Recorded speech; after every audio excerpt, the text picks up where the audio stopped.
எல்லா சாங்க்கும் டான்ஸ் ஆடுவாங்க, பட் இந்த சாங் மட்டும் டான்ஸ் ஆடவே மாட்டாங்க. என்ன சாங்கா? அப்படி என்ன சாங் இருக்கும்? அவ்வளோ டான்ஸ் ஆட முடியாத அளவுக்கா? நான் எல்லா சாங்குக்குமே டான்ஸ் ஆடுவேன்.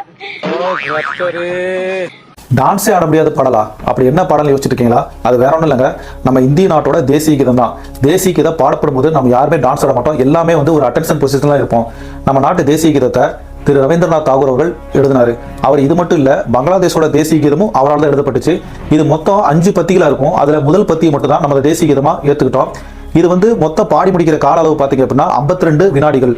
இது ஃபர்ஸ்ட் எங்க பாடப்பட்டுச்சு அப்படின்னா 1911ஆம் ஆண்டு டிசம்பர் 27ஆம் தேதி கல்கத்தா காங்கிரஸ் மாநாட்டில் ஃபர்ஸ்ட் பாடப்பட்டுச்சு.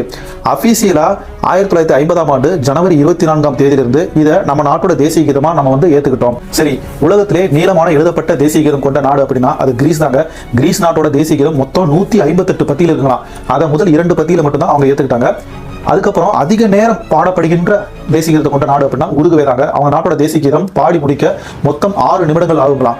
சரி, உலகத்திலேயே குறுகிய தேசிய கீதம் கொண்ட நாடு அப்படின்னா ஜப்பான். ஜப்பான் நாட்டோட தேசிய கீதம் வெறும் 5 லைன் மட்டும் தான் இருக்கும்.